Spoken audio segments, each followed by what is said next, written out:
Bonjour à tous. Alors aujourd'hui, on va s'intéresser à un sujet qui est commun à tous les apnéistes. Que vous fassiez de l'apnée statique, dynamique ou verticale, c'est quelque chose que je pense tout le monde a déjà touché du doigt au moins une fois dans sa vie. On va parler des contractions. Alors, il faut bien comprendre que ces contractions diaphragmatiques relèvent d'un instinct de survie.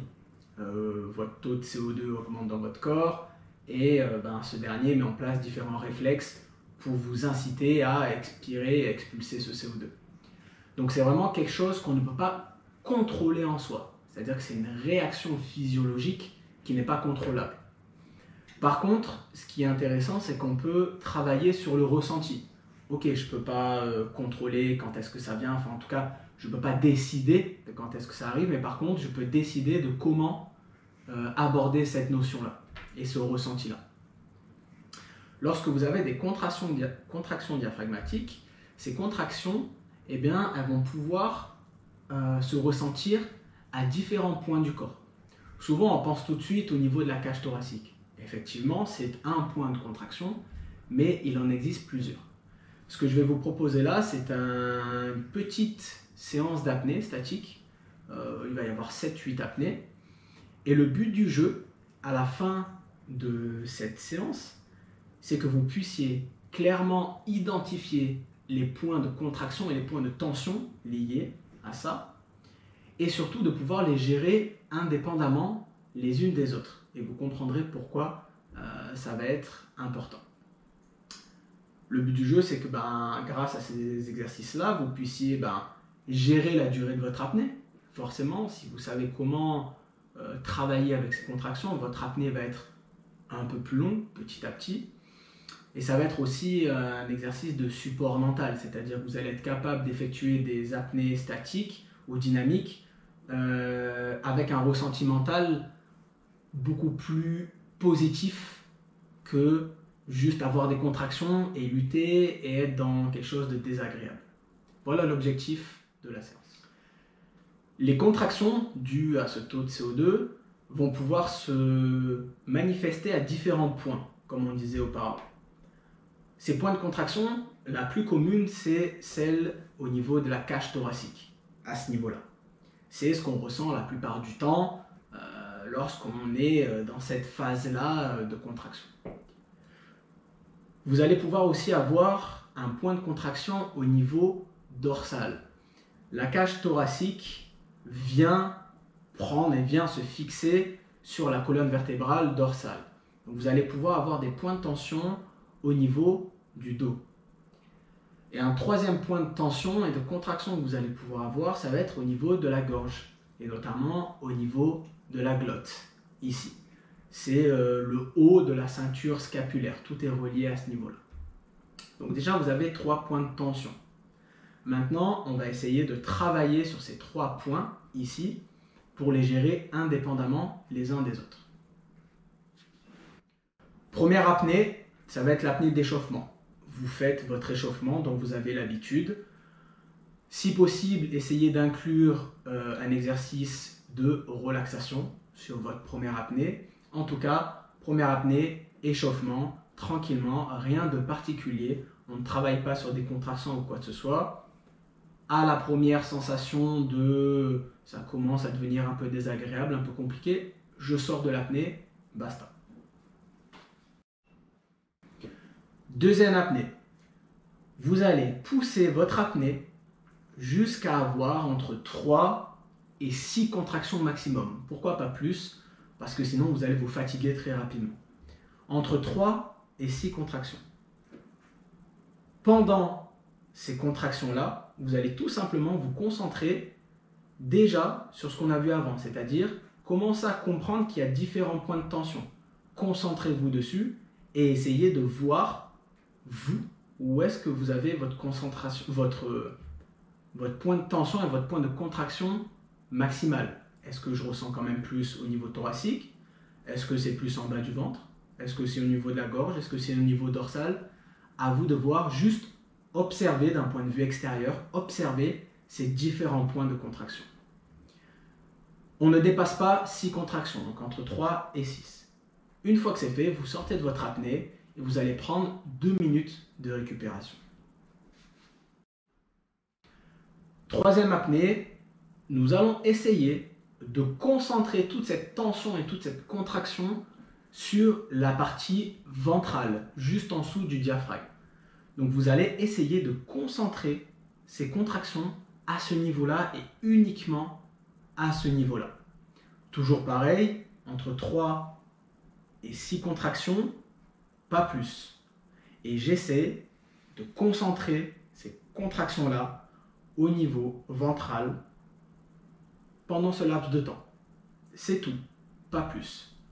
On sort de l'apnée au bout de entre 3 et 6 contractions, on sort de l'apnée et on fait ces 2 minutes de récupération. Quatrième apnée, on garde le même fonctionnement, 3 à 6 contractions, pas plus. Ces 3 à 6 contractions, cette fois-ci, je vais essayer de les déplacer au niveau du bas du dos et notamment au niveau des lombaires. C'est un point de tension, on a vu, c'est un point de contraction. Donc là, pendant ces 3 à 6 contractions, je me concentre et je me focus uniquement sur cette zone-là. J'essaie de focaliser toutes ces contractions à ce niveau-là le plus possible. Toujours le même fonctionnement, 3 à 6 contractions et je sors à partir, ou en tout cas entre ces deux valeurs-là.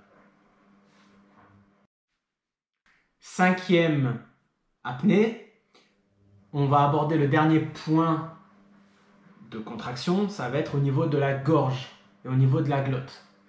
Toujours le même fonctionnement. Apnée, 3 à 6 contractions maximales. Et pareil, à ce moment-là de l'apnée, je vais envoyer toute mon attention et concentrer toutes ces contractions au maximum au niveau de la gorge et au niveau de la glotte, si vous voulez un repère. Donc là, on vient de faire les 3 points de tension, le bas du dos, le ventre avec le diaphragme et au niveau de la gorge, au niveau de la glotte. Vous venez de concentrer vos contractions à 3 points différents et vous venez d'en prendre conscience. Voilà pour la 5e apnée. 6e et avant-dernière apnée, vous allez effectuer la même apnée que l'apnée numéro 2, celle après l'échauffement. On va se mettre d'un côté, d'un point de vue passif. Je vais faire mon apnée et je vais regarder. Et là, vous allez vite vous rendre compte que vous avez déjà peaufiné et affiné vos ressentis au niveau de ces contractions. Vous vous contentez de regarder où est-ce qu'elles apparaissent et tout de suite, vous allez vous rendre compte que, effectivement, il y a différents points de tension. Elles vont arriver à différents endroits. Donc, vous avez affiné votre ressenti concernant ces contractions. Et vous avez clairement conscience qu'il y a différents points de contraction. C'est une apnée passive, c'est-à-dire que vous regardez, il n'y a pas un travail spécifique, juste vous regardez votre ressenti et vous voyez que vous êtes beaucoup plus efficace et beaucoup plus alerte au niveau de ce ressenti-là. Pour cette apnée, vous pouvez dépasser les 6 contractions, 7, 8, peu importe. Aucune notion de temps. Vous sortez de votre apnée au moment où vous le souhaitez et que vous avez suffisamment observé votre ressenti et vu la différence entre la 2e et cette apnée-là. 7e et dernière apnée, c'est en quelque sorte une mise en application de tout ce transfert au niveau des points de contraction. C'est simple, je pars pour une apnée, donc bien évidemment je ne me suis pas répété, mais il y a toujours 2 minutes de récupération entre les apnées. Sur cette dernière apnée, je vais partir me préparer correctement et je vais partir pour une apnée qui n'a pas de limite dans le temps. Je vais aller jusqu'à ce que je puisse tenir, en tout cas de manière maîtrisée. Et c'est simple. À partir du moment où je vais ressentir mes premières contractions, je vais effectuer le travail que j'ai effectué sur les apnées précédentes, mais de manière séparée, là, avec un certain fil conducteur. J'ai mes premières contractions, ok. Je vais me donner, par exemple, les 4-5 premières contractions, je vais essayer de les canaliser, de les focaliser au niveau ventral, par exemple. Les 5 autres, je donne une valeur, c'est juste une valeur comme ça. Les 5 autres, je vais essayer d'utiliser et de tout concentrer au niveau du bas du dos, au niveau des lombaires. Et peut-être que les autres, les dernières, eh bien, je vais essayer de les transférer au niveau de la gorge, contraction au niveau de la gorge. Et de ce fait, vous avez un fil conducteur, vous avez un ressenti où vous êtes alerte, c'est-à-dire que vous avez vraiment quelque chose de tangible, et ça vous permet de travailler sur ce phénomène de contraction de manière, on va dire, ludique, sans avoir à lutter à proprement dit. D'accord, j'ai des contractions, et bien maintenant je sais que je vais pouvoir un petit peu les transférer d'une partie à l'autre, de manière à les accepter plus facilement et de travailler avec. Vous n'avez pas d'autre choix que de travailler avec, donc autant trouver des moyens et des astuces pour pouvoir continuer votre apnée sans être vraiment dans une phase de souffrance, si je puis dire, même si le mot est un peu fort, mais de souffrance. Donc voilà, vous avez une série de 7 apnées. Vous pouvez réaliser ça dans l'eau, à sec. N'oubliez pas, dans l'eau, toujours d'être 2, à sec aussi si possible. Pour conclure cette petite séance d'apnée, le but de ces exercices et de ces successions d'apnée, c'est d'avoir une meilleure connaissance de soi, une meilleure connaissance de ses ressentis et de ce qui se passe dans mon corps.